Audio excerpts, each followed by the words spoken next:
स्वागत है आप सभी का एक बार फिर पीएचडी क्लासेस में। गाइस मेरे पास काफ़ी दिनों से बच्चों की कमेंट आ रही थी कि सर अब तो फेज 12 अब ख़त्म होने को जा रहा है और अब आने वाला है फेज 13।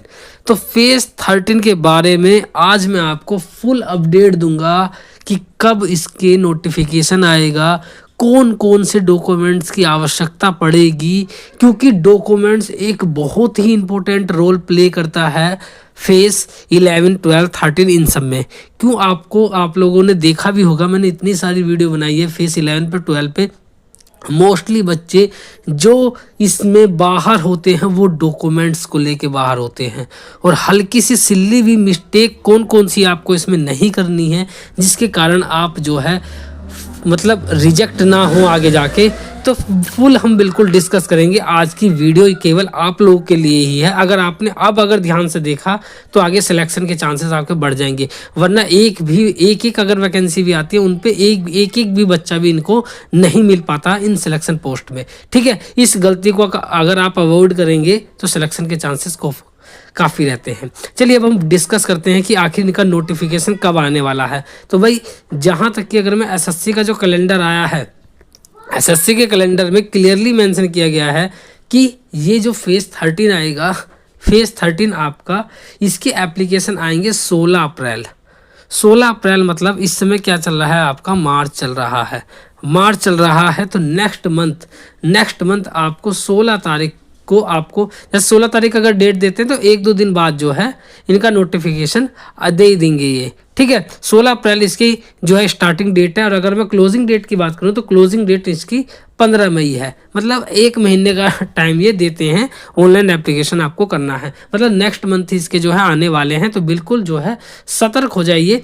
अब हम बात कर लेते हैं कि आखिर इनका पेपर कब होगा। तो भाई पेपर जहाँ तक कि एसएससी के अकॉर्डिंग जो है इसका पेपर जो है जून या जुलाई में इसका पेपर आपका जो है होने वाला है। ठीक है, और हो भी जाएगा जैसा एसएससी कैलेंडर देती है, बिल्कुल उसी टाइम पे वो करवा भी रही है अपने पेपर।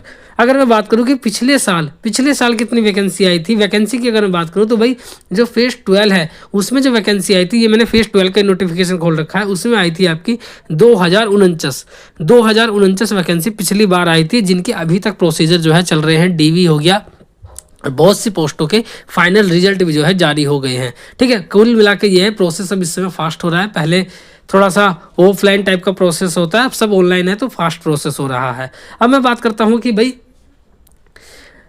तो आप लोगों की जो वैकेंसी है इस बार जो आने वाली है, इस बार वैकेंसी काफ़ी अच्छी आने वाली है। जहाँ तक मुझे इंटरनल सोर्सेज से पता लगा है तो इस बार वैकेंसी अच्छी आएगी। जहां पिछली बार 2049 वैकेंसी थी, इस बार एनआर का मुझे डाटा मिला है तो एनआर में इस बार काफ़ी अच्छी वैकेंसी है। पिछले के मुताबिक इस बार जो है ज़्यादा वैकेंसी आएंगी एनआर रीजन में। ठीक है, अब हम बात कर लेते हैं कि डॉक्यूमेंट्स जो इम्पोर्टेंट रोल है, तो उसका हम कौन कौन से डॉक्यूमेंट्स हमें बनवाने चाहिए और क्या क्या उनकी डेट होनी चाहिए।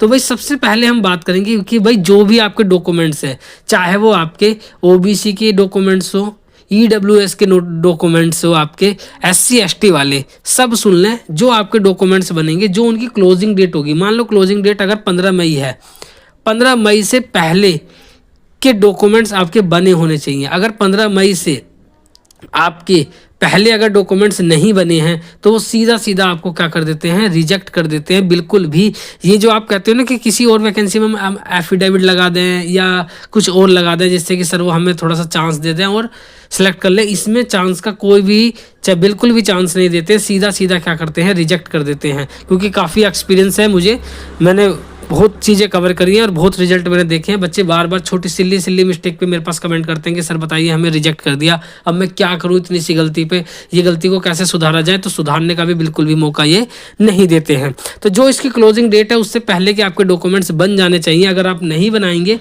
तो आपके क्या करेंगे, रिजेक्ट कर देंगे। अब आप कहोगे कि सर अब मान लो मेरे जो पहले के जो डॉक्यूमेंट्स बने हुए हैं तो उनका मैं क्या करूं। तो भैया आप ये देखना, अप्रैल से क्या हो जाता है, न्यू सेशन शुरू हो जाता है। अप्रैल से क्या होता है, न्यू सेशन शुरू हो जाता है 1 अप्रैल से।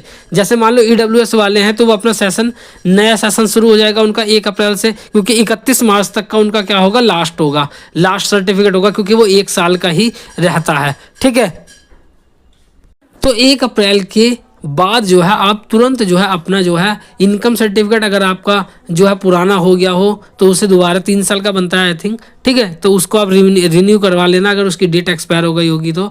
और ईडब्ल्यूएस सर्टिफिकेट नहीं बनाया तो 1 अप्रैल के बाद जो है वो नया वाला अपना सर्टिफिकेट बनवा लेना। ओबीसी वाले भी और एसटी वाले भी अगर पुराना हो गया हो तो भाई बनवा लेना अपना, ठीक है। अब हम बात कर लेते हैं एक्सपीरियंस वाली पोस्टों के बारे में। जो एक्सपीरियंस वाली पोस्ट निकलेंगी भाई उनमें सबसे पहले ध्यान रखना कि आप अगर अभी भी अगर आप किसी कंपनी या किसी जगह अगर आप काम कर रहे हैं तो एक्सपीरियंस सर्टिफिकेट अभी जो है आप बनवा लें अपना।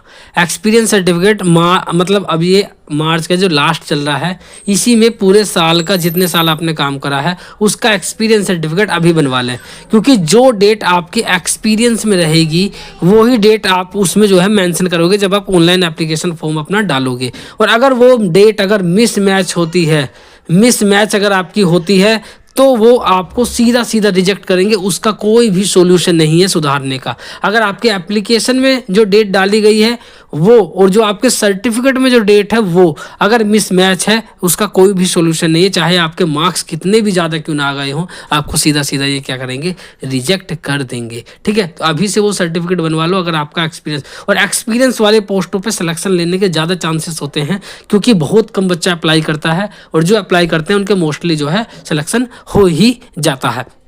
भाई ये सेंट्रल गवर्नमेंट की जॉब है, इतनी जल्दी से नहीं मिलती है, जब मिल ही रही है तो क्यों सिली मिस्टेक गलती करके जो है इतने बड़े मौके को आप जो है खो देते हो। अब हम बात कर लेते हैं कि सिलेक्शन प्रोसीजर क्या है। तो भाई सीधा सीधा जो CHSL और CGL का जो प्री होता है सेम जो है वही एग्जाम पैटर्न इसमें होता है।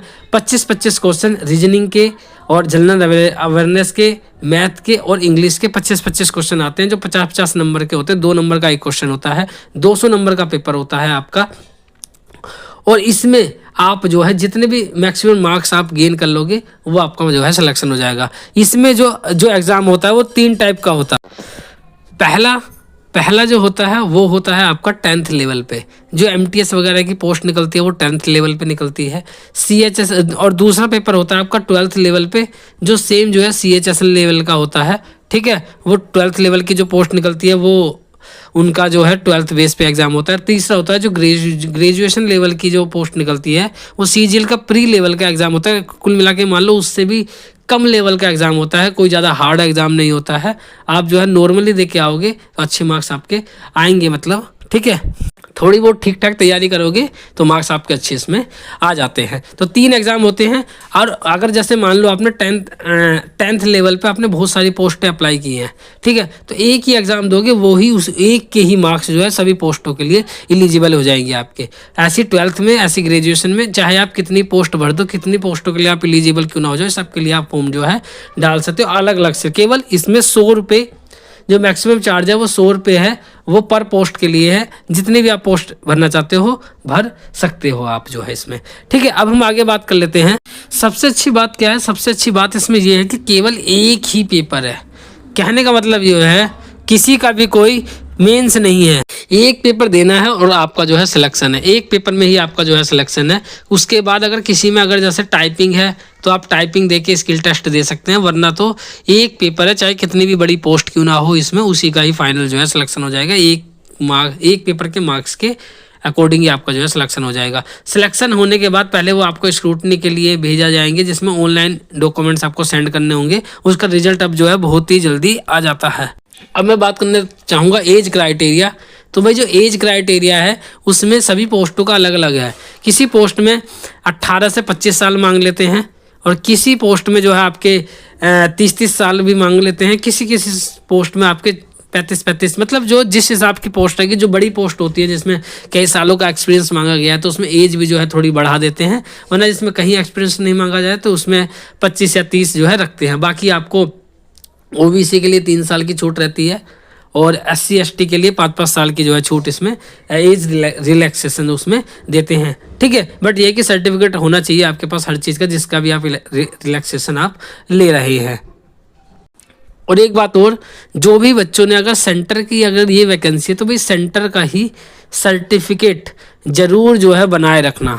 जो भी सर्टिफिकेट बनाओगे वो सेंटर का ज़रूर बनाना, वरना बाद में मेरे पास कमेंट करते हैं कि सर हमारा स्टेट का है, सेंटर का नहीं है, तो क्या हम सिलेक्ट होंगे नहीं? तो भाई ये रिजेक्ट कर देते हैं। इसलिए आप जो है सेंटर का ज़रूर बनाना। नीचे इन्होंने फॉर्मेट दे रखे हैं, उन फॉर्मेट का ज़रूर आपका बना होना चाहिए। बाकी भाई कोई भी चीज़ अगर छूट गई हो या कोई भी आपके पास अगर कोई भी अगर डाउट है तो कमेंट कर देना। वीडियो अच्छी लगे तो भाई लाइक कर देना, और सिलेक्शन पोस्ट की आगे की पल पल की अपडेट के लिए, अपनी फ्यूचर की अपडेट के लिए चैनल से जुड़ जाना। ठीक है, thank you so much for watching my video. Thanks.